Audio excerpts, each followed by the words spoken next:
Dominic menatap beberapa pesan baru yang masuk ke dalam ponselnya. Dia tidak menyangka akan dimasukkan dalam permainan seperti ini. Dominic melirik Bella yang tertidur pulas di ranjang dengan Neil di sebelahnya. Ini sudah pukul 9 malam. Anak-anak tidur 1 jam yang lalu sehabis lelah berlarian. Apa Neil tidur? Lee masuk ke dalam. Ia telah merasa lebih baik setelah menghabiskan sepanjang hari untuk tidur. Kenapa Bella ada di sini? Tanya Lee. Dia akan tinggal. Kupikir tidak masalah kalau tinggal semalam. Tidak, dia akan tinggal di sini untuk seterusnya. Dominic meletakkan ponselnya. Apa maksudmu? Sekarang Toretto bukan tempat yang aman untuknya. Aku tidak mendengar apa-apa dari Patricia. Kau sibuk tidur. Jadi, apa yang harus aku lakukan di saat aku tidak mengetahui apapun? Tanya Lee. Jagain Bella. Ini perintah? Permintaan. Baiklah. Lee merasa aneh karena Dominic sangat dingin. Pria yang biasanya menunjukkan senyum dan tawa kini terasa hampa seperti orang lain. Ada sesuatu yang mengganggumu? Tanya Lee setelah berpikir berkali-kali haruskah dia bertanya atau tidak. Tidak, hanya sedikit kesal. Rahang Dominic mengeras, membuatnya terlihat menyeramkan. Lee jadi bertanya-tanya, apa yang membuat seorang Dominic begitu kesal? Dominic seharusnya merasa bahagia karena situasi ini cocok dijadikan ajang bersenang-senang. Wajah Dominic berubah, awalnya ditekuk, kini kembali normal. Apa kau berkepribadian ganda? Tanya Lee. Entahlah. Dominic mengedikkan bahunya sambil tersenyum geli. Apa kau tidak akan menceritakan sesuatu? Sekecil apapun? Tanya Lee. Ini tidak ada hubungannya denganmu. Dominic mengambil ponsel memasukkannya ke dalam saku celananya. Tapi, kalau kau memang penasaran, kau bisa tanya Patricia. Aku pergi sekarang. Bye. Dominic keluar dari kamar. Sebenarnya apa yang terjadi selama aku tidur? Lee melirik pesan baru yang masuk ke dalam ponselnya. Oh, Marcelo. Violeta mengucek kedua matanya saat merasakan sesuatu di bibirnya. Kau menciumku? Tanya Violeta. Pembayaran, ujar Marcelo. Kau harus membangunkanku. Belum waktunya bangun. Violeta melihat jam yang menunjukkan pukul 3 pagi. Marcelo pulang pukul 2:30. Kau tidak istirahat? Tanya Violeta. Sudah 30 menit. Haruskah aku terbiasa dengan ini? Tanya Violeta. Iya. Kau benar-benar sibuk ya, sampai melupakan bulan madu yang kau janjikan, ujar Violeta. Aku tidak melupakan itu. Dalam beberapa hari setelah aku menyelesaikan pekerjaan yang tersisa, kita akan terbang ke Bali, ujar Marcelo. Bali? Sungguh? Violeta terkejut. Aku tidak mungkin bohong. Hehehe. Violeta memeluk Marcelo. Terima kasih, bisik Violeta. Hanya itu? Violeta memberikan kecupan di bibir Marcelo. Itu bayaran ekstra, ujar Violeta. Aku pergi sekarang, kembalilah tidur. Marcelo menepuk kepala Violeta, lalu keluar dari kamar. Dia selalu sibuk. Violeta menggerutkan dahinya saat melihat sebuah tabung berisi puluhan obat kecil di atas nakas. Ia tidak pernah melihat benda itu sebelumnya. Ini apa ya? Violeta mengambil tabung tersebut. Mungkin ini milik Marcelo. Violeta meletakkan tabung itu di laci nakas lalu kembali tidur. Enggak. Felix membuka matanya. Tubuhnya dipenuhi dengan keringat. Nafasnya terengah-engah, kepanikan melandanya. Sebuah mimpi masuk ke dalam kepalanya. Mimpi yang membuatnya merasa gelisah dan ketakutan. Tidak pernah ada mimpi yang dapat membuat Felix merasa seperti ini sebelumnya. Bahkan mimpi tentang sang ayah yang akan menjemput dan membawanya ke neraka tidak pernah membuatnya merasa takut. Tuan, apa Anda baik-baik saja? Pengawal yang berjaga di luar mendekati Felix. Ambil udara, kata Felix. Pengawal memberikan segelas air pada Felix yang langsung diteguk habis oleh pria itu. Ada hal lain yang Anda butuhkan? Tanya pengawal. Tidak, pergilah. Apa Anda sungguh baik-baik saja? Anda berkeringat. Pengawal meringis saat kepalanya dilempari asbak. Apa kau tuli? Ku bilang pergilah. Dasar bodoh, ujar Felix. Baik. Pengawal pun keluar. Sial. Felix memegangi kepalanya yang berkedut. Felix turun dari ranjang. Dia berjalan ke perapian. Tangannya menarik tali. Ia membuka dua tirai yang menutupi foto mendiang istrinya. Setelah sekian lama, kenapa baru sekarang kau muncul lagi? Bukankah ini sangat terlambat? Felix menata foto mendiang istrinya dengan lekat. Sementara seseorang yang berdiri di balkon hanya berdecih. Kau dari mana? Cecilia menatap Dominic yang baru masuk ke dalam kamarnya sendiri lewat balkon. Dan kenapa kau masuk lewat balkon? Tanya Cecilia. Hanya melatih diri. Dominic duduk di tepi kasur. Ada apa? Cecilia mendekati Dominic. Ia menyentuh pipi Dominic dengan kedua telapak tangannya. Ada yang mengganggumu? Tanya Cecilia. Tidak kok. Jangan bohong. Cecilia menarik pipi Dominic. Aduh. Dominic cemberut. Bicara yang jujur. Hanya sedikit kesal dan sekarang tambah kesal. Dominic memeluk pinggang Cecilia, membenamkan wajahnya di perut wanita itu. Kupikir Felix tidak begitu membenci ibuku, ujar Dominic. Bagaimana jika aku mengatakan itu memang benar? Tanya Cecilia. Itu jadi sangat lucu. Tidak ada yang lebih lucu dari seorang ayah yang rela menghabisi nyawa orang tercintanya demi kekuasaan. Cecilia memeluk kepala Dominic. Maaf, aku berkata seperti itu. Tapi ibumu juga orang jahat, ujar Cecilia. Semua anggota keluarga Aguero adalah orang jahat. Bukan hanya Aguero, kau dan semua orang di dunia seperti ini adalah orang jahat. Ibuku jahat karena dia memanfaatkan cinta Felix demi membantu kakek menyingkirkannya. Tapi dia bersikap baik padaku. Semua orang jahat dan baik di mata orang yang berbeda, ujar Dominic. Lalu bagaimana denganku? Menurutmu aku jahat? Cecilia mengangkat dagu Dominic membuat pria itu menatap matanya.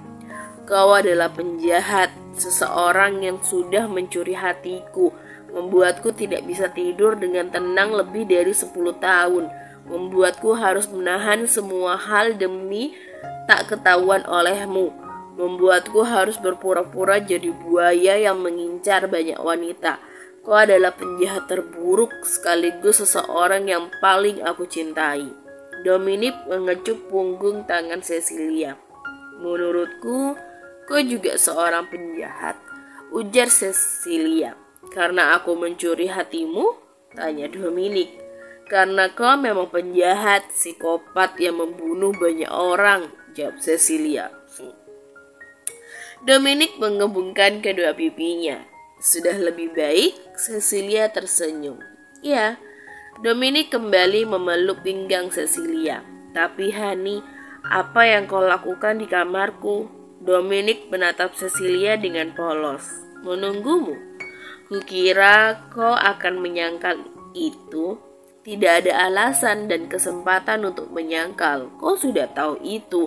Kalau aku tidak akan bisa melepaskanmu. Kau adalah milikku, Dominic. Suara Cecilia terdengar begitu rendah.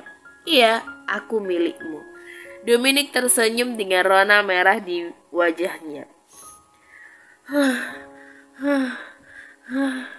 Gita mencoba mengatur nafas. Kau meningkat. Itu bagus. Matteo melempar botol minuman ke arah Gita. Setelah menyeret seorang wanita yang tidur lelap untuk melakukan pemanasan di jam 3 pagi, kau hanya mengatakan itu bagus. Gita meneguk minuman dengan kesal. Seharusnya kau berterima kasih. Banyak orang yang rela tidak tidur demi bisa melakukan pemanasan denganku. Matteo mengelap keringatnya. Gita baru menyadari kalau Matteo berkeringat. Ia telah latihan dengan Matteo beberapa kali. Selama itu, Matteo tidak pernah berkeringat. Padahal sudah melakukan banyak pekerjaan sebelumnya. Tapi kali ini, Matteo baru bangun tidur. Tubuhnya seharusnya terasa lebih segar dan berenergi. Ditambah udara yang begitu dingin. Seharusnya ini memperkecil kemungkinan Gita bisa membuat Matteo berkeringat.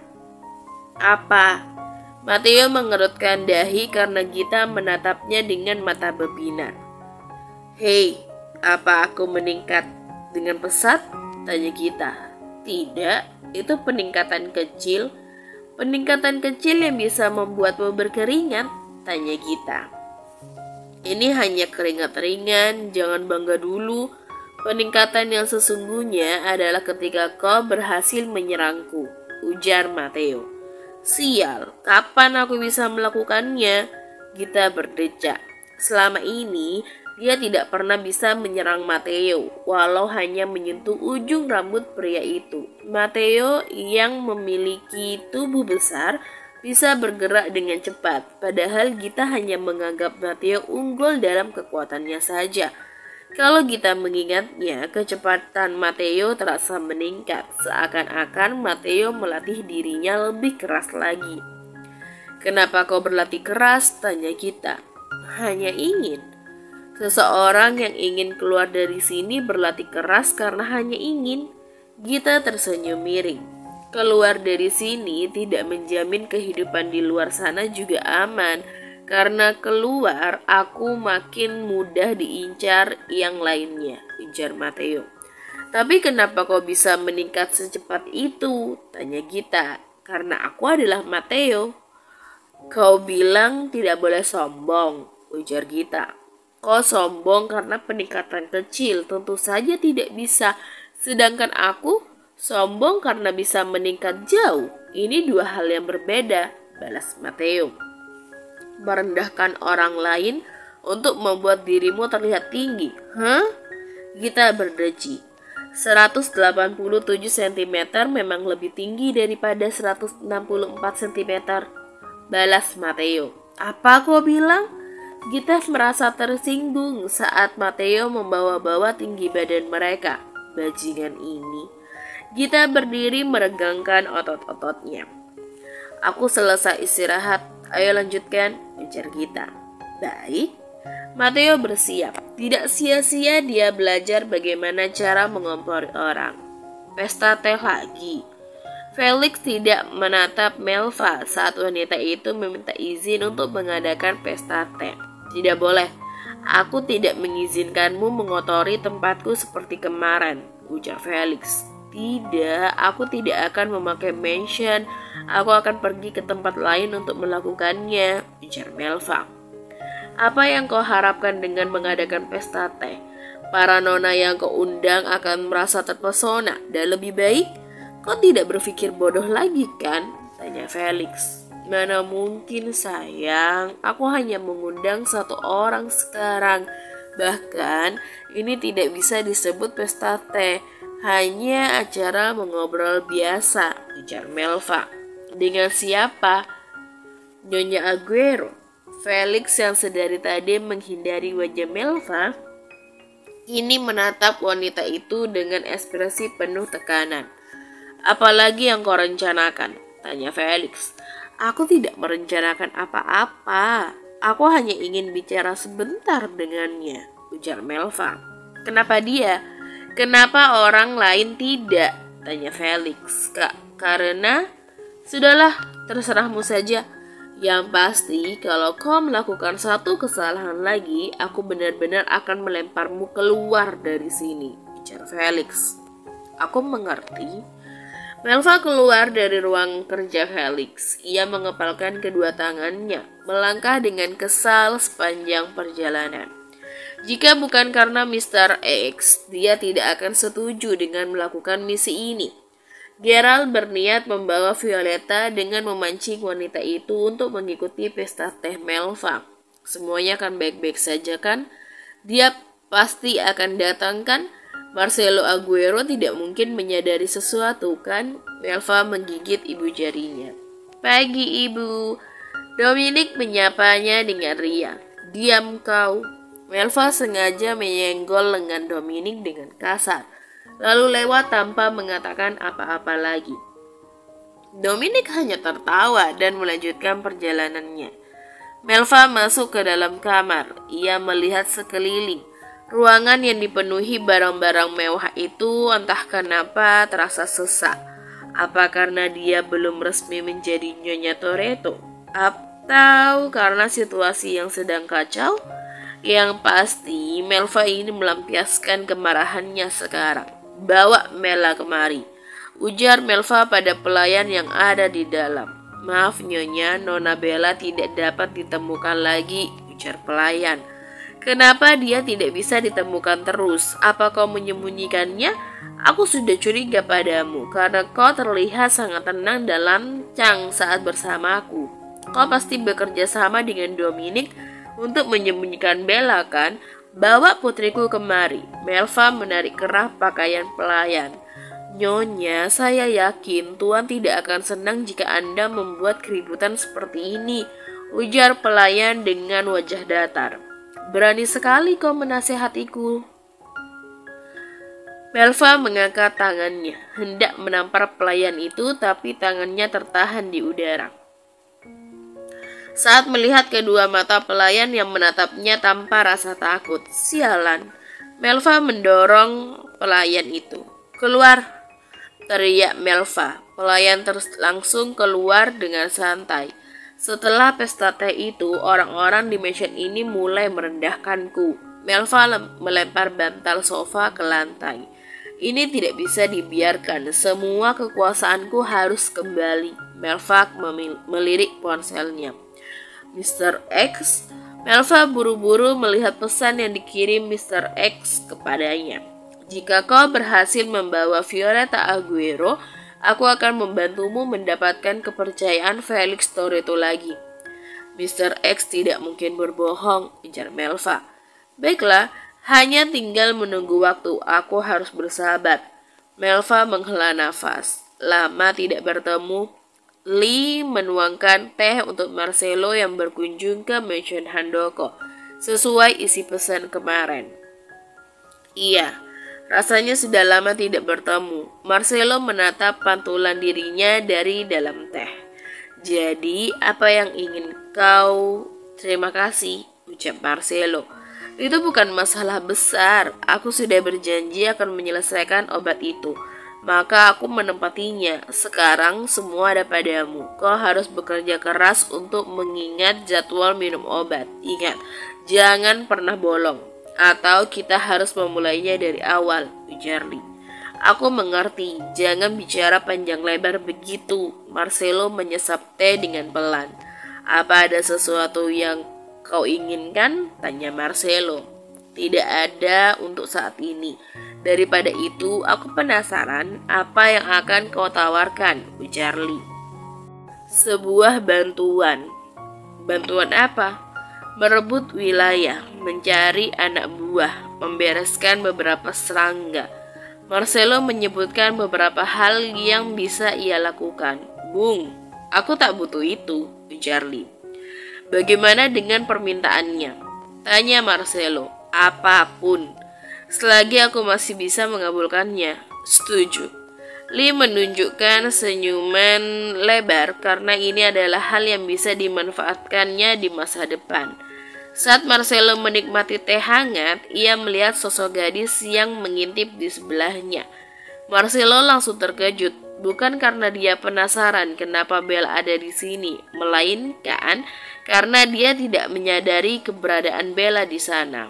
Bella, sejak kapan kau di sana? Lee juga terkejut. Tidak lama, jawab Bella. Paman, siapa pria tampan ini? Bella menunjuk Marcelo dengan malu-malu. Dia...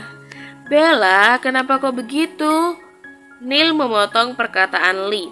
Semua mata langsung mengarah pada Lee yang baru masuk. Kenapa kau berteriak? Tanya Lee. Neil mengabaikan Lee.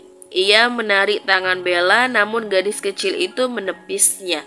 Neil terkejut, bahkan ekspresinya terlalu berlebihan. Jangan sentuh aku, ujar Bella. Kenapa kau seperti ini? Karena kau bersalah. Aku tidak melakukan apa-apa, ujar Neil. Bodoh amat. Sekarang aku mau main dengan paman tampan ini sekarang. Bella menyentuh lengan Neil.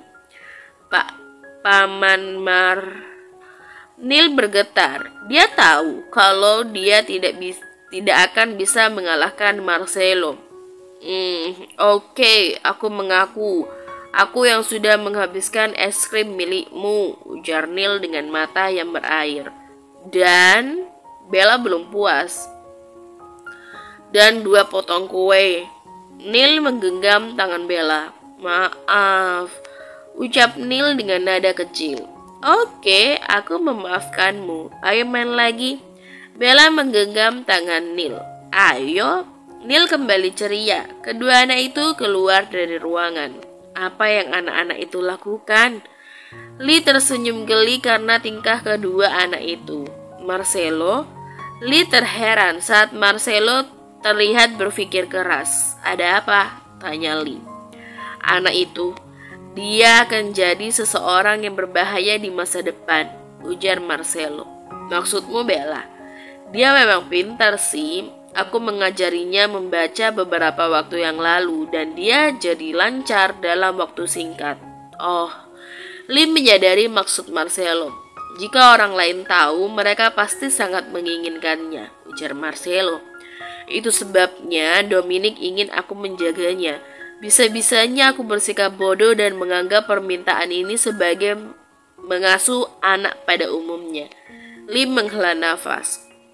Dominic juga bilang, dia akan tinggal di sini seterusnya. Apa akan ada sesuatu yang besar terjadi di Toretto? Tanya Lee. Bukan sesuatu yang besar, lebih tepatnya sesuatu yang menyenangkan bagi Dominic, ujar Marcelo. Menyenangkan baginya tidak berarti menyenangkan bagiku. Lee merinding. Aku akan pergi sekarang. Marcelo meletakkan gelas teh. Cepat sekali. Kalau memang sibuk, lebih baik kau ucapkan terima kasih lewat telepon saja, ujar Lee. Meluangkan waktu untuk sesuatu yang besar bukanlah masalah untukku.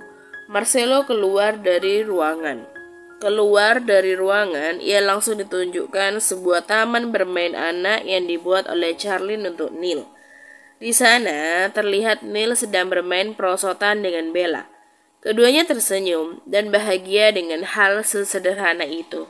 Tuan, asisten Marcelo memanggil karena majikannya terdiam cukup lama melihat pemandangan itu.